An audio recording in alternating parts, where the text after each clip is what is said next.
La historia, la cultura y el juego en un ajedrecista se desarrollan a diario. ¿Y tú qué necesitas más que jugar, estudiar y hablar de ajedrez para alimentar tu pasión? Bienvenido a Ajedrez Carpoviano Podcast, donde platicaremos anécdotas, biografías y temas actuales de los mejores ajedrecistas del antes y del ahora. Yo soy Adán Almendares y quiero inspirarte con las historias que a lo largo de este camino mencionaremos, y así juntos difundir el ajedrez.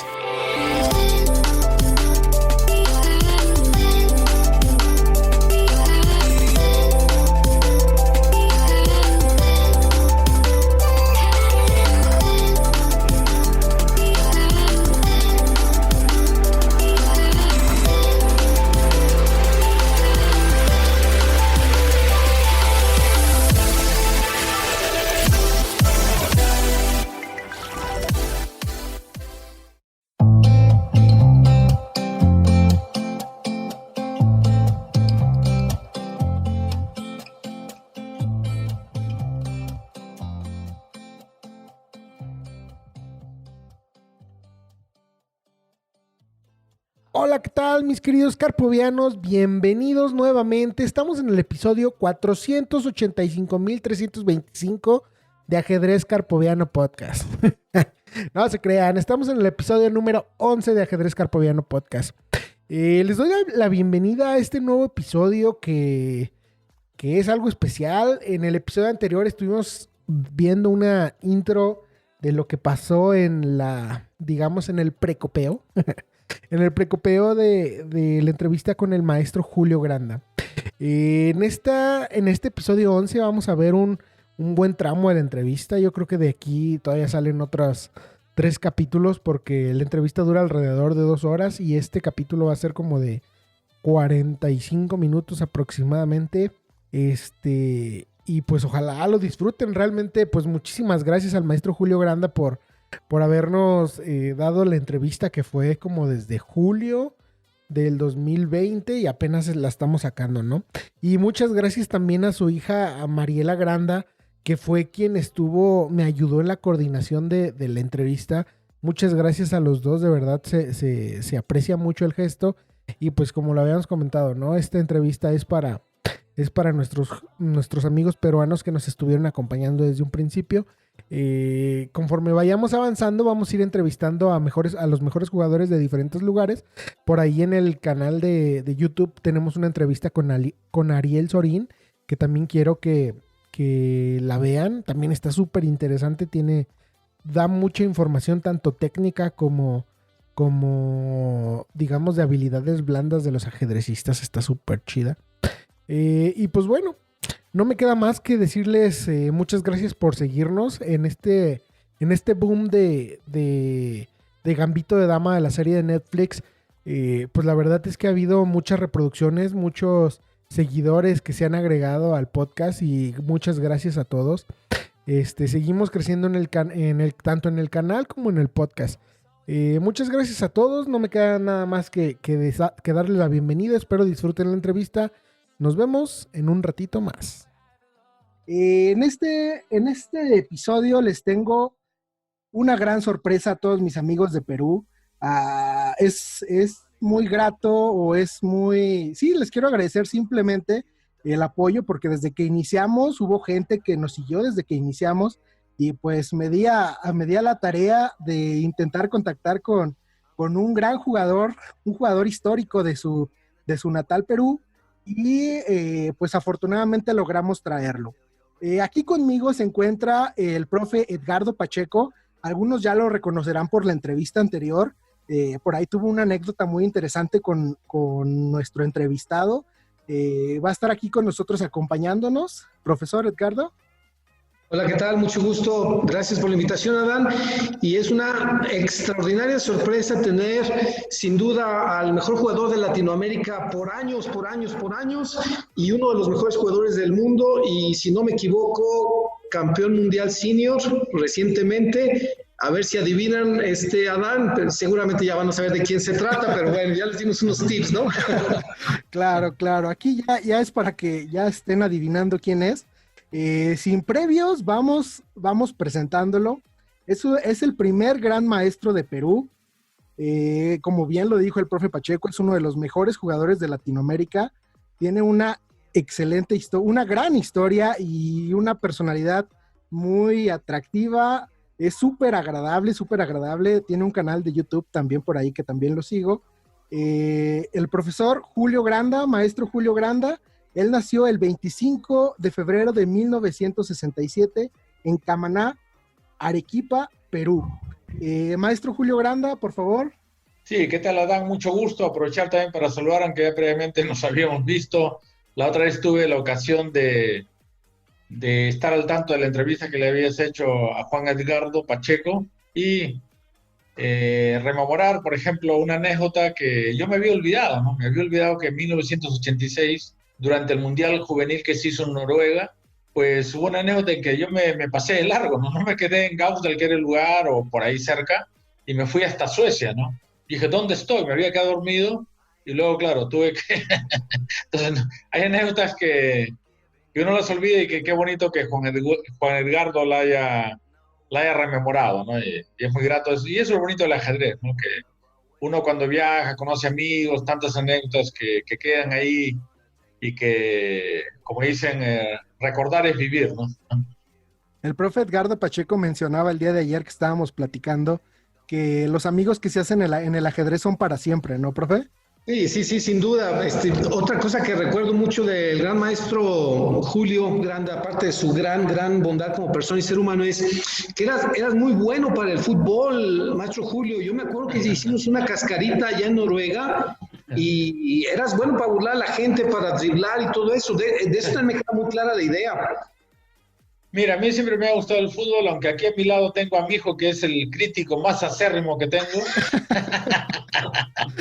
pero, pero siempre me ha gustado a un nivel de aficionados, más o menos creo que destacaba, pero me parece que no tengo tanto nivel como para haber tenido posibilidades pues, de destacar en otro ámbito, ¿no? Así es que a los años ya tengo que reconocer que lo mío es el ajedrez y el fútbol es pues una gran pasión y lo sigo jugando cada vez, incluso en los torneos a los que voy, ahora ya estoy semi-retirado, ya estoy jugando muy poco y menos con estas circunstancias tan extraordinarias, Claro. pero casi en todos los torneos en los que estuve jugando hace muchos años, durante muchos años, al lugar que iba incluso a veces llevaba mi pelota, iba preparado, ¿no? Ya en los últimos años ya la gente sabía de que si iba yo, se tenía que organizar un torneo de fulbito, de fútbol, ¿no?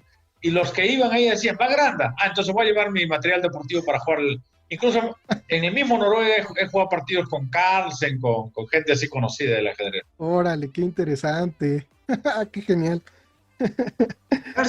Dicen que también él es bueno para el fútbol, ¿no, Julio? Dicen que él también le gusta, no solo aficionadazo, sino también que le gusta, que tiene talento igual, ¿no? Mira, por eso te digo, ¿no? El talento es relativo, ¿no? O sea, él en el ámbito del ajedrez, él destaca claramente, porque aparte que normalmente está en buena forma física, tiene su velocidad, es un tipo, no es muy alto, pero se nota que está en forma física, es fuerte, ¿no? Y entra con una decisión, no, no se contiene, ¿no? Él es o sea, como en su juego, sí, él va con decisión, no arruga. Y le gusta, ¿no? Yo sé que es muy hincha el Real Madrid, que incluso jugamos un torneo en esta isla. Hay una pequeña islita entre Irlanda e Inglaterra que se hacía un torneo, ¿no? Esperamos que lo sigan haciendo, ¿no? Este año supongo que lo suspenderán o algo parecido, pero hasta el año pasado se estaba haciendo, que es el Isle of Man, ¿no? Claro. Que primero lo organizaba PokerStars, ahora creo que lo está organizando Chess.com. Ya, entonces, me parece que eso fue el 2017 o 2018, no me acuerdo exactamente, pero probablemente el 2017. Y Carlsen fue, que ganó el torneo. Entonces, yo a un amigo de ahí le digo, mira, oye, organiza un partido, ¿no? Me dice, Julio, me estás poniendo en problemas porque yo no tengo tiempo, aparte no le gustaba mucho el fútbol. Mira, pero al final le insistí y al final organizó el partido, ¿no? Y fue cantidad de gente. Había un montón de ajedrecistas de la India y fueron, pues yo no sabía que en la India había tanta afición y algunos jugaban mucho mejor de lo que yo pensaba, ¿no? Claro. Entonces Carlsen, por supuesto, fue, ¿no? Pero fue con su novia. Y la novia, al ver tanta gente ahí, que era un lugar un poco pequeño, que le podía caer el pelotazo de pronto, se puso así un poco exquisita, ¿no? Entonces Carlsen, al ver que que la novia estaba tan incómoda, se la llevó así al hotel y luego volvió, la dejó la novia y volvió lo que demostró pues que cuál es su verdadera afición. Claro. Dice, prioridades son prioridades, ¿no? Oiga, maestro Granda. Julio, aprovechando el tema que estamos aquí entre paréntesis, qué bueno que platicas del fútbol, porque cuando yo estaba niño en México había un estereotipo del ajedrecista como alguien no físico, alguien no deportista, y pensando en muchos que algunos han sido hasta tus rivales, Kasparov, por ejemplo, él es un deportista, Spassky era un deportista, Fischer le gustaba también jugar el ping-pong, me parece. Bueno, a ti te gusta el fútbol, Carlsen, campeón mundial, le gusta el fútbol también. Entonces, no está peleado el ajedrez con el deporte, maestro Julio.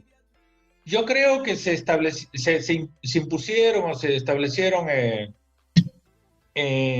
algunos mitos en torno a ello, del pasado, ¿no? Que en el pasado hubieron de pronto algunos ajedrecistas bastante excéntricos que trascendieron la barrera del ajedrez y claro, de pronto el estereotipo para gente fuera del ajedrez era pues alguien con gafas muy gruesas, que estaba absorto en sus pensamientos, medio oído y claro, con ese estereotipo pues no se imagina un ajedrecista jugando fútbol, ¿no? Pero en realidad pues la realidad es otra, totalmente distinta, ¿no? Por supuesto, hay siempre gente en cualquier disciplina que va a romper los moldes, pero en general yo creo que cada vez en un mundo más competitivo, si tú quieres destacar en cualquier disciplina, la resistencia física es un factor muy importante, incluso para un científico, ¿no? O sea, si un científico no tiene una buena salud, evidentemente no va a rendir bien. Entonces, ya Fischer cuidaba bastante su aspecto físico porque él me parece que nadaba, creo que también jugaba tenis, el ping-pong probablemente también. Sí. Y Carlsen no solamente le gusta el fútbol, sino va al gimnasio. Incluso una vez yo estuve en Noruega y jugando por un club y luego una reunión muy bonita donde mucha gente allegada a Carlsen estuvo en esa cena. Estuvo su entrenador personal, estuvo su médico y decían pues que Carlsen él le gusta cuidarse, le gusta estar siempre en forma física y claro, incluso Caruana es el número 2 del mundo, que de alguna manera él tiene más el prototipo, ¿no? Porque tiene gafas, pero sin embargo en los últimos años se dio cuenta que no estaba rindiendo bien entonces ya empezó a ir al gimnasio.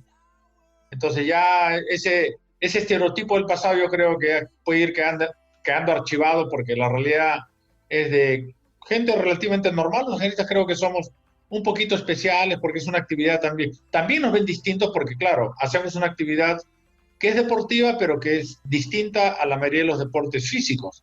Claro. Pero creo que en general no es tanta la diferencia tampoco. Incluso hay alguna por ahí teoría de la inteligencia que dice que lo que digamos diferencia a un deportista de una gente, digamos, normal que no hace tanto deporte es la inteligencia espacial, algo que también los ajedrecistas desarrollan mucho. Es por eso que, por ejemplo, por ejemplo, vamos a hablar de Jordan. Creo que él jugaba básquetbol y también era bueno jugando golf, ¿no? Algo así. Entonces es por eso que algunos deportistas también pueden sobresalir en algunas otras disciplinas. Sí, incluso Capablanca creo que también destacaba en el béisbol, también tenía habilidades, ¿no? Físicas, ¿no? Claro. Pues bueno, vamos entrando en materia. Ahora sí, fue una intro muy, muy larga, pero bien interesante. Bueno, vamos a empezar esto, profe, me gustaría conocer desde sus inicios.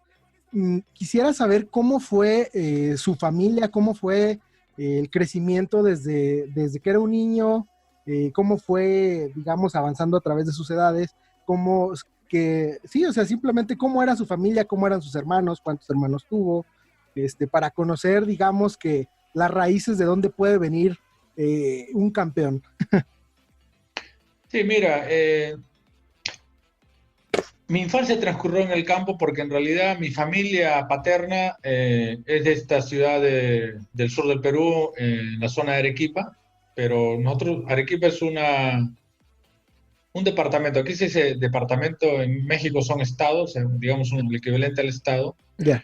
que tiene una parte litoral. Entonces yo soy de la parte litoral de Camaná, que tiene playas, que es un valle bastante fértil, dedicado básicamente a la agricultura. Entonces toda mi familia por generaciones pues se dedica a la agricultura. Entonces mi padre también tiene sus terrenos y vivíamos nosotros en el campo. Y mi padre jugaba al ajedrez, pero lo había dejado. Lo había dejado y luego pues ya teniendo familia, con toda la responsabilidad que ello implica, se había olvidado prácticamente, ¿no? Entonces, pero a raíz del famoso match del siglo entre Boris Spassky y Bobby Fischer, él se acuerda. Entonces yo tenía 5 años, somos en general 7 hermanos, 4 varones y tres mujeres, y como somos 3 varones seguidos y yo soy el último de esos 3 primeros, entonces mi padre consideraba que yo no estaba apto para aprender a jugar ajedrez. Pero mis hermanos sí, porque ellos ya sabían leer y escribir. Y mi padre pues les enseñó a ellos y yo de curioso empecé a observarlos. O observar, mejor dicho, el tablero, ¿no? Que mi papá pues se prodigaba en enseñarnos. Y así fui aprendiendo a la par que mis hermanos, pero ellos no querían jugar conmigo. Pero ante mi insistencia empecé a jugar y claro, mi hermano mayor particularmente se divertía cuando me ganaba porque aparte de ganarme se burlaba de mí y mis reacciones eran tan así, probablemente desmesuradas porque no me gustaba perder y él pues disfrutaba viéndome sufrir prácticamente, ¿no?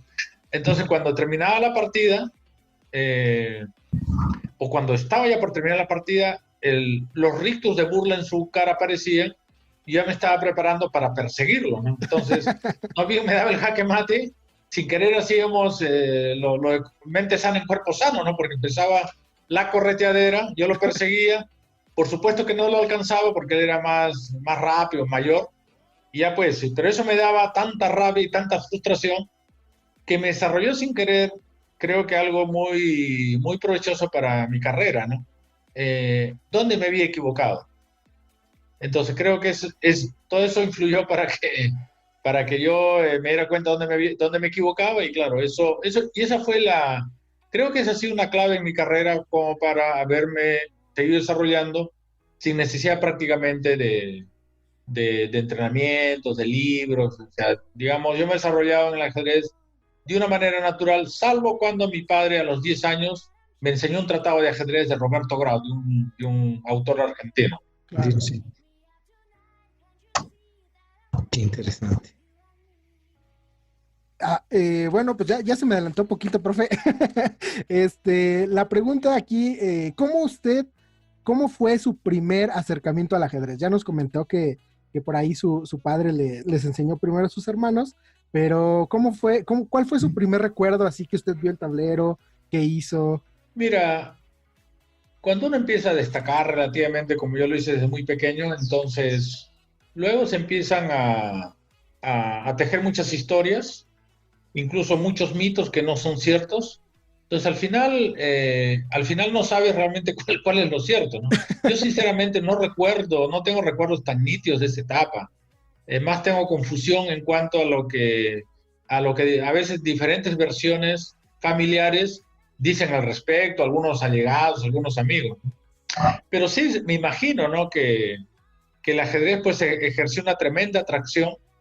Felizmente no había televisión porque nosotros vivíamos en el campo de una manera bastante natural, por llamarlo así, porque no había corriente eléctrica, no había las comodidades modernas, pero tan felices, ¿no? Porque en realidad el ser humano tiene la capacidad de adaptarse al entorno. Y como los pocos vecinos que también estaban así, digamos, salvo un vecino que tenía un motor, un grupo electrógeno, y claro, el motor lo encendían ya cuando estaba oscureciendo, y eso de alguna manera fue un atentado contra el ajedrez, ¿no? Porque había televisión, ¿no? Había un televisor, pero solo íbamos a ver un ratito en las noches y ya está. Mi infancia por eso está muy ligada al campo y por eso que a mí me gusta el campo. Ahora mismo yo vivo en el campo. Tengo una pequeña casa huerta, ¿no? Ya, no, profe. Aquí, por ejemplo, profe, tengo una duda. ya nos platicó un poquito que entre sus mismos hermanos eran competitivos. ¿Entre ustedes mismos participaron en un equipo de fútbol o algo así cuando eran jóvenes? No, no, curiosamente en fútbol no, porque más bien el fútbol sirvió para mi hermano mayor para escaquearse del ajedrez, para salirse del ajedrez, porque eh, alguna vez más bien competimos a nivel regional en ajedrez, pero claro, era de alguna manera, desde el punto de vista psicológico, chocante para él que el chiquitito le ganara. Entonces ya Claro. empezó a decir, no, algún pariente dijo, no, este muchacho tiene unas piernas gruesas, pues, debe ser buen futbolista, pero tampoco destacó el fútbol. Bueno, pero ahí le sacateó, se dice por acá en México, a seguir compitiendo contra usted, maestro. Eh, eh, Retomando el tema del ajedrez, maestro, de sus recuerdos, ¿qué fue lo que lo hizo apasionarse? ¿Qué fue lo que dijo, sabes qué? Yo me quiero dedicar a esto, yo quiero seguir practicando esto, o quiero esto para mi vida. ¿Cuál fue ese parteaguas Mira, en su vida? mira, hago la aclaración que puede ser un poco chocante, pero es lo que siento. En realidad yo nunca quise dedicarme al ajedrez. Yo empecé desde muy joven, empecé a competir ya a los 6 años, fue mi primer torneo aquí en mi natal Camaná, y luego pues se dieron una serie de circunstancias que me indujeron a seguir con el ajedrez, hasta que ya empecé a viajar al extranjero. Por ejemplo, en el año 80 yo gané un mundial infantil en Mazatlán, justamente en México, y eso tuvo bastante repercusión aquí en el Perú, tanto así que me recibió en Palacio de Gobierno el presidente de la República. Entonces, claro, ya todo el mundo me relacionaba con la ajedrez. Incluso yo quería dedicarme al fútbol, ¿no?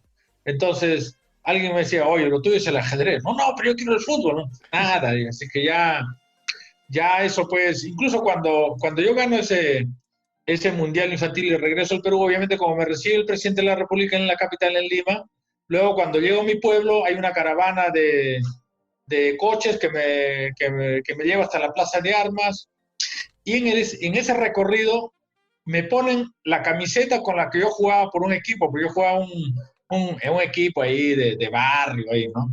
Entonces me pusieron la camiseta y luego haciendo una retrospectiva de mi vida yo alguna vez, caramba, justo ahí me pusieron la camiseta como diciendo que mi carrera deportiva del fútbol se acabó, ¿no? Así que y ya tuve que dedicarme al ajedrez, ¿no? Pero en realidad yo no quería dedicarme al ajedrez.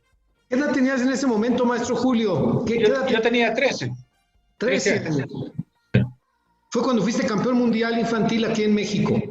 Sí, 13 años tenía. Era el 80, soy el 67, de 13 años. Y de ahí, obviamente, que empiezan los éxitos, pues ya a nivel internacional. Decir campeón mundial, pues es fácil decirlo, pero no es fácil lograrlo, ¿verdad? ¿Cómo fue tu progreso internacionalmente entonces, maestro? Que fuiste, pues rapidísimo, avanzaste. Cuando llegaste a Noruega, yo me di cuenta ahí, pues, yo no era, obviamente no era ni cercanamente tan favorito como tú eras. Todo el mundo hablaba de ti. ¿Cómo ocurrió eso? Creo que en Noruega tenías 17 años, tan solo 4 años después de eso. ¿Cómo fue ese ascenso tan rápido, Julio? Sí, en realidad ayudó el hecho de que empecé a viajar al extranjero, ¿no? El año 79 había sido mi primer viaje internacional a Puerto Rico en un torneo de la juventud, donde yo quedé ubicado en el quinto puesto, que fue una buena actuación dentro de todo, ¿no? Entonces eso me valió para que el año siguiente fuera a México, y el hecho importante, ¿no? Que eso haya tenido trascendencia, que te recibe el presidente, evidentemente eso ayudó bastante. Entonces, de alguna manera eso fue influyendo para que el año 82, cuando yo ya tenía 15 años, me dieran una beca integral para vivir en Lima, en la capital, donde ya tenía pues más facilidades. Incluso tenía un entrenador, un maestro internacional, Oscar Quiñones, que, que me enseñaba, ¿no? Pero me enseñaba pues me enseñaba, o sea, todo lo que podía, pero yo no tenía la actitud de aprender, ¿no? O sea, yo en realidad ya, pues, yo había tenido, cuando tenía 10 años, había tenido lo que yo llamo cariñosamente por el respeto y el cariño a mi padre, pero en realidad fue una pequeña tortura eso de Grau. porque mi padre tiene una gran afición, mi padre tiene actualmente 80 años, tiene todavía, pero en ese entonces tenía tal afición por la estela que había dejado Bobby Fischer, que él pues se lo devoraba a grado. Y él hacía todo, pero me condicionaba que yo estuviera ahí. Pero mis hermanos aprovechaban que mi padre estaba en otra dimensión porque disfrutaba tanto que se olvidaba de todo. Mis hermanos teóricamente tenían que haber estado haciendo alguna faena porque vivimos en el campo, ¿no? Dando a comer a las vacas, cualquier cosa, ¿no? Pero mis hermanos, como mi padre estaba en otro mundo, ahí a pocos metros estaban jugando fútbol con vecinos. Yo escuchaba el ruido de la pelota, gol, pásame el ato. Y decía, quiero sacar esta tortura para irme a jugar fútbol, ¿no? Pero por respeto y consideración a mi padre, yo tenía que aguantar eso. Entonces eso me dejó un rechazo para el estudio del ajedrez. Entonces cuando yo estaba en Lima con el maestro internacional Oscar Quiñones, pues yo no hacía ningún esfuerzo para aprovechar pues que un maestro internacional me enseñaba, pero realmente yo no, incluso a veces ni iba a verlo cuando ya eso era lo que se había quedado. Entonces, pero en realidad empecé a mejorar con los viajes, ¿no? El año, o sea, el año desde el 80 hasta el 85 no había tenido una progresión importante, ¿no? Pero hubo un hecho que creo que influyó bastante. El año 85 yo jugué el Campeonato Nacional de Perú cuando ya tenía un nivel como para haber estado cerca o ganar el título, objetivamente hablando, ¿no? Sin embargo, hubieron algunos acontecimientos que no me permitieron estar en forma y quedé quinto. Entonces, a veces las críticas, que no siempre son las más constructivas, pero pueden tener un acicate. Entonces, recibí muchas críticas porque dijeron, no, este muchacho hasta no va a llegar, está estancado, no pasa nada, ha quedado quinto, ni siquiera está luchando por el título. Así es que algunos decían, pero de todas maneras tiene talento, pero en unos 6 años puede conseguir el título de gran maestro, siempre y cuando se someta a un entrenamiento muy riguroso, ¿no? Y entonces ese mismo año se hizo un torneo, un sextangular entre los 6 clasificados del Nacional, incluido el campeón evidentemente, a doble ronda.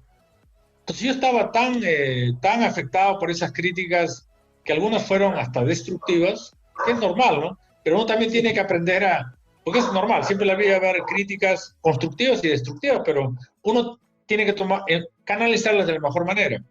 Pero en esto yo era joven, vehemente y me afectó. Pero tuvo una reacción positiva, ¿no?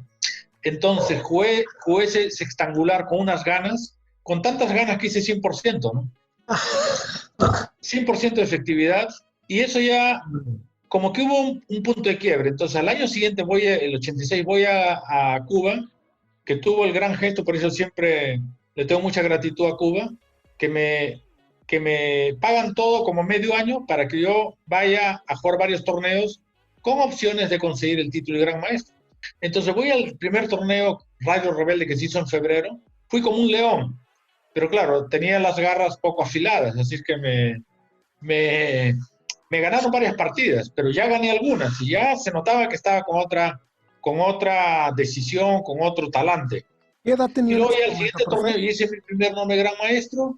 Después jugué otros torneos que no daban incluso ahí, ¿no? Antes del Capablanca, que era el torneo en el que podía yo rematar mi título de gran maestro porque ya tenía mi primera norma. Antes tuve que pasar con muchos días, como 3 semanas, hasta cerca de un mes, no recuerdo exactamente, en Sagua la Grande, que es un pueblito en Villa Clara, en Cuba, ¿no? Y estaba tan aburrido porque era un pueblo ahí pequeño, pues no había mucho que hacer, ¿no? Entonces fui a una librería y justo había un libro que decía El mosaico ajedrecístico de Karpov. No sé con quién más lo escribe, ¿no? Y estaba tan aburrido que lo compré, pero yo ni tenía tablero, pero lo leí mentalmente, ¿no? Entonces el único libro que he leído por mí mismo en toda mi vida. Pero luego voy al Capablanca y pese a que empecé perdiendo la partida, tuve que ganar la última y ya pues conseguí el título de gran maestro. Entonces no hice nada, no es que me haya sometido a una preparación, nada, simplemente fueron circunstancias que me fueron de alguna manera moldeando mi carácter. Siempre he sido, creo, bastante competitivo es un factor que obviamente no puedo ocultar, pero técnicamente no hice ninguna preparación especial, no hice, pero sí me fijaba en los torneos en los que jugaba, me fijaba en partidas adyacentes, analizaba si alguien me lo pedía, siempre estaba pendiente de eso. Entonces creo que ese ha sido el secreto de que yo haya mejorado sin haber hecho un trabajo específico, y por eso que yo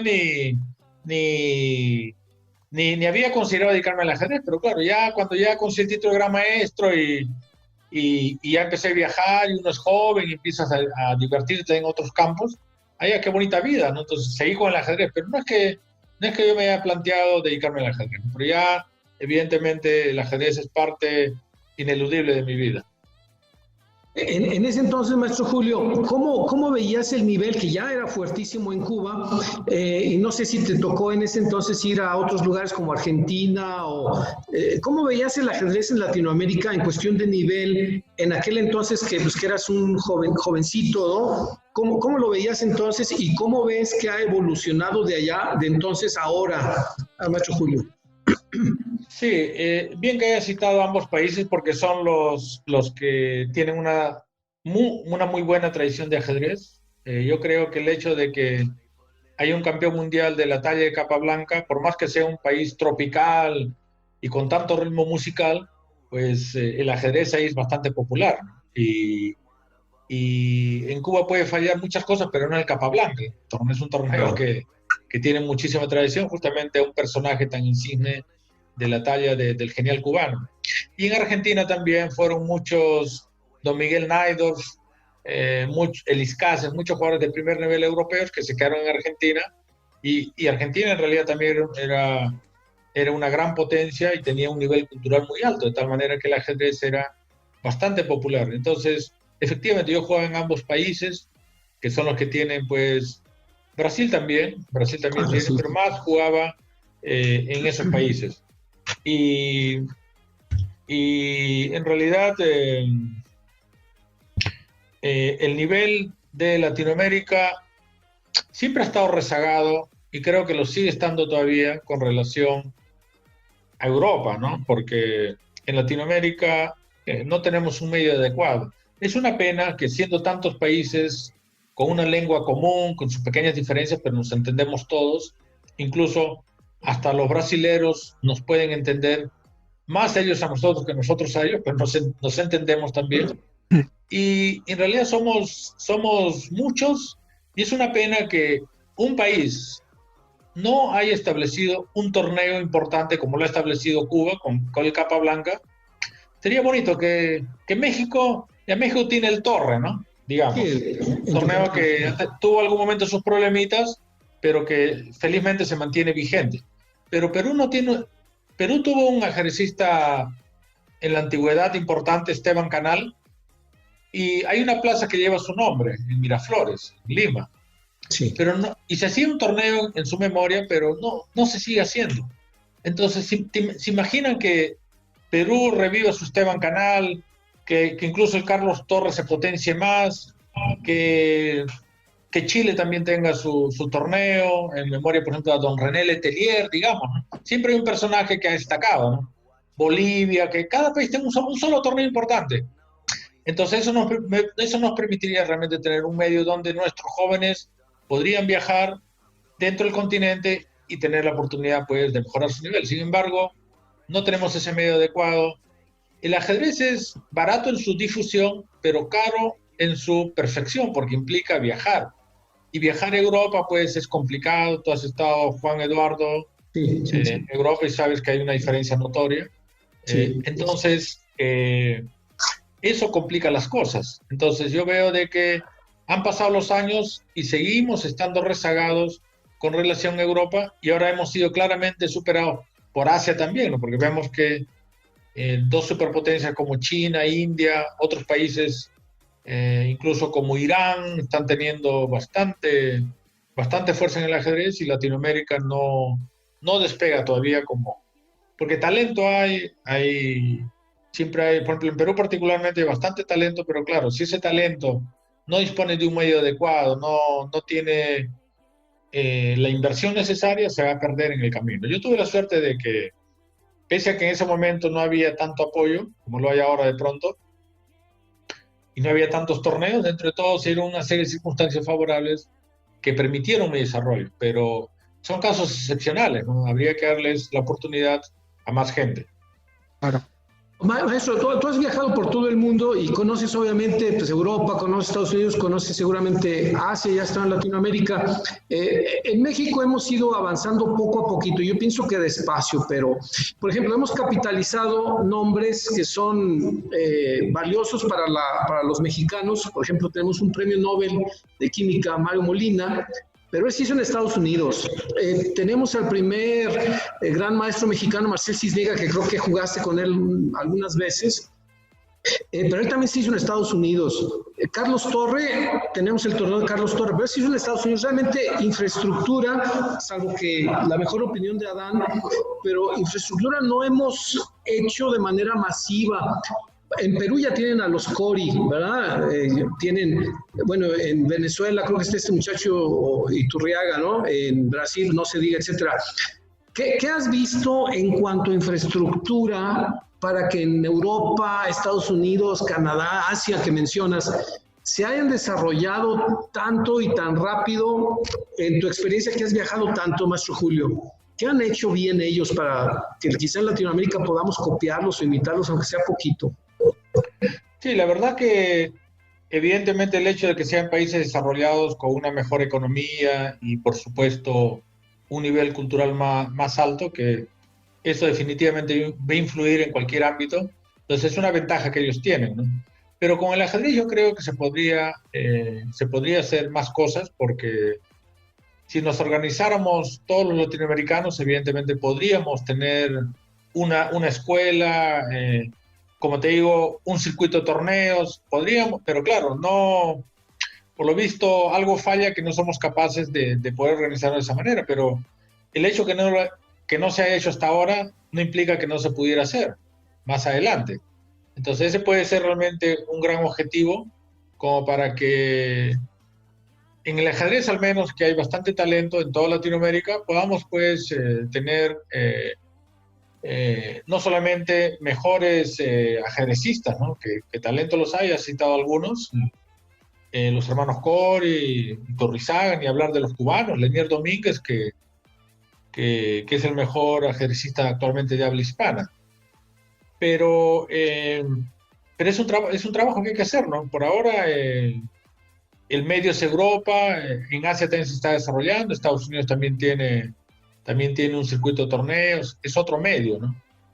Y eso es lo que creo que nos permitiría no solamente, como decía, tener mejores ajedrecistas, sino también contribuir positivamente en una mejor sociedad, porque está demostrado que el ajedrez realmente contribuye a que quienes lo practicamos tengamos pues de pronto una visión más amplia de la vida. Yo creo que cosas que son sencillas para un ajedrecista pueden servir para la vida misma también, ¿no? Y se puede extrapolar muchas cosas del ajedrez hacia la vida misma y creo que es un juego que es más que un juego y que puede tener una repercusión muy positiva en la sociedad. Claro, claro. Hablando un poquito a nivel personal, Maestro Julio, has jugado con campeones mundiales, con jugadores de primerísimo nivel de todo el mundo, en muchas ocasiones, la mayoría de las veces con éxito, uno que otro desencuentro. ¿Cuál ha sido tu sentimiento a la hora que te enfrentas con un Kasparov, con un Carlsen, con un Korchnoi? ¿Qué se siente estar enfrente de un león, por decirlo así? ¿Cuál es tu sentimiento y cómo te has desenvuelto cuando juegas al nivel más alto del mundo? ¿Cuál ha sido tu sentimiento, tu experiencia, Maestro Julio? Sí, he tenido la suerte de haber jugado con varios campeones mundiales. Incluso estoy haciendo en mi página GM Julio Granda una pequeña reseña de mis enfrentamientos, en realidad más que mis enfrentamientos, mi experiencia sobre campeones mundiales de ajedrez que han influido en mi carrera, ¿no? Y por eso que empecé con Capablanca, que es de otra época, pero sin embargo yo estoy muy ligado a Capablanca porque aparte de ser el único campeón mundial de habla hispana, yo hice mi título de gran maestro en Cuba y he jugado muchísimos torneos en Cuba y es un país para mí muy querido. Y luego he hecho también una reseña de Mikhail Tal, ¿no? Con el que me enfrenté 2 veces y prácticamente la primera me arrasó, la segunda partida hice más resistencia, pero igual me superó. Y también he tenido la ocasión de jugar con Smyslov, que es el siguiente en la lista para hacer esta pequeña reseña. Y con Karpov, con Carlsen también, el vigente campeón. Y con Spassky creo que nunca he jugado, pero sí hemos coincidido varias veces, así que también lo voy a incluir. Con Fischer, porque si bien nunca lo conocí, el único comentario que a mí me emocionaba, porque yo siempre he sido, yo me emociono mucho más si él me dice que juego bien al fútbol, que he hecho una jugada bonita, ¿no? Pero que me digan eso del ajedrez, la verdad que ni me emociona. Sin embargo, yo jugué una partida interesante contra Seirewan el año 93 en Buenos Aires y a Fischer le gustó. Así que ese recuerdo yo lo tengo. Entonces, pero claro, ha habido jugadores, no solo campeones mundiales, pero por ejemplo he sentido yo cuando he jugado con las 2K, que cuando Carlos todavía era durísimo, era segundo del mundo, era una máquina, ya imagino cómo sería cuando era número 1, ¿no? Pero con los 2K, luego con Anand en su mejor momento, porque nosotros justamente, tú jugaste ahí con Anand, ¿no? En Gauzdal, ¿no? En el Mundial, en el mundial Juvenil. La primera partida que jugué fuera de México fue con Anand y 20, déjame ver, no, el año siguiente Denis Verduga lo llevó a México, a Durango, lo trajo a Guillermo García. En paz descanse, lo trajo Guillermo García. Y esa partida con Anand la analicé con Guillermo García. No le dije quién llevaba blancas ni le dije quién llevaba negras. Sale esa partida. La ganó Anand en 43 jugadas. Pero Guillermo García, gran maestro cubano, seguramente lo conoces, ha sido un torneo. Por supuesto, Guillermito, claro. Sí, maravillosa persona, maravillosa persona. Me dijo, no estabas nada mal, o sea, la partida fue muy equilibrada hasta un momentito en que me hizo una combinación ni tan complicada, pero me ganó muy bien. Sí, con Anand. Pero ibas a decir algo de ese torneo, maestro Julio. Sí, pues, o sea, estaba nombrando pues a esos campeones y con Anand pues yo jugué justamente en Gauzdal también, que fue una partida de tablas, que fue una partida interesante. Sí. Y luego pues, pero yo en ese entonces tenía la sensación que podía haberle ganado, pese a que yo llevaba las piezas negras. Pero claro, Anand era más joven y luego empezó a destacar y ya pues cuando nos enfrentamos más adelante en Madrid me arrasó. Entonces, con las 2K, Karpov, Kasparov, con Anand, con Ivanchuk, son jugadores que tú en ese momento yo sentía de que no podía hacer nada frente a ellos, que tenían algo especial, que mi nivel no daba para hacerles algo, ¿no? Porque a mí se me ocurrieron unas ideas que no servían cuando veía la jugada de ellos, ¿no? Entonces no me enteraba realmente a ciencia cierta lo que estaba pasando. Entonces te das cuenta que esos campeones pues tienen tanto nivel que te superan claramente en detalles que uno no domina. Obviamente los puedes entender después, pero en la partida también hay un efecto psicológico, ¿no? Que estos jugadores pues tienen como un algo especial, una fuerza especial que hacen que tú juegues peor. Por ejemplo, yo cuando juego con Kasparov el año 86, en la Olimpiada de Dubái en Emiratos Árabes Unidos, él pues era un volcán, ¿no? Tenía una energía desbordante que la tiene todavía, porque qué talante que tiene Kasparov, por algo le dicen el ojo de Bakú. Entonces, pero yo era joven y siempre he sido, yo nunca he sido de dejarme intimidar, entonces dije, pues jugaremos la partida, ¿no? Y estaba tranquilo hasta que me hizo una jugada, ¿no? Me hizo un sacrificio ahí de peón y ahí yo ya vi que ese sacrificio de peón tenía un tremendo veneno. Empecé a pensar, luego empezó a hacer unos gestos, porque siempre ha sido muy histriónico, ¿no? Gesticulaba, como era un torneo por equipo, se ponía a hablar ahí con otro y señalaba como diciendo, a este lo tengo ya contra las cuerdas. Entonces yo ya no supe asimilar toda esa situación y empecé a jugar peor. Pero claro, es también la fuerza de estos jugadores que normalmente desde el arranque de la partida en plena apertura ya te ponen bajo presión. Entonces hay que tener una preparación no solamente técnica, sino también psicológica y todo eso, ¿no? Pero prácticamente yo cito a esos 5 grandes jugadores con los que realmente no he tenido la capacidad de hacerles frente. Porque después he jugado con otros jugadores que que han alcanzado un nivel alto, top 10, ¿no? Y no he sentido, sin desmerecerlos, por supuesto, pero no he sentido esa fuerza. Con Carce también he sentido esa fuerza arrolladora. No se le puede ignorar, porque realmente es muy bueno. Actualmente creo que nunca un ajedrecista ha jugado tan perfecto como él, ¿no? Sí, sí, sí. Sin embargo, tienes notables victorias. Creo que le has ganado a Salov, le has ganado a jugadores grandísimos, maestro. ¿Cuáles consideras tú que han sido o que son tus principales, que tienes muchas, principales virtudes, cualidades, talento? ¿Qué consideras tú que son las principales cualidades que los jóvenes que van a escuchar esta entrevista de Adán deben imitar, deben seguir? ¿Cuál es tu legado para el ajedrez? Y no nada más para el ajedrez, porque también es muy sabido en todo el mundo que eres una gran persona, que tienes un gran corazón. Y, ¿cuál es tu herencia hacia los ajedrecistas, maestro? Pues bueno, mis queridos carpovianos, esto es la primera parte de la entrevista con el gran maestro Julio Granda. Espero lo hayan disfrutado tanto como yo. Realmente a la hora de estar editando se me fue el tiempo. Ya cuando acordé ya iban como 45 minutos, 50 minutos. Y pues la verdad es que no me di cuenta de tan interesante, no sabía ni dónde cortar. Pero bueno, lo dejé en esta parte cuando el maestro Pacheco le pregunta a Julio Granda cuál cree él que es su aportación al ajedrez. Entonces, si quieren enterarse de cuál es la aportación al ajedrecista de parte del maestro Julio Granda, no se pierdan la siguiente entrevista, el siguiente podcast que saldrá la siguiente semana, para que puedan seguir disfrutando de los conocimientos, experiencias y diversión, entretenimiento de Ajedrez Carpoviano Podcast. Muchísimas gracias. Yo soy Adán Almendares, entrenador internacional avalado por la Federación Cubana. ¡Adiós!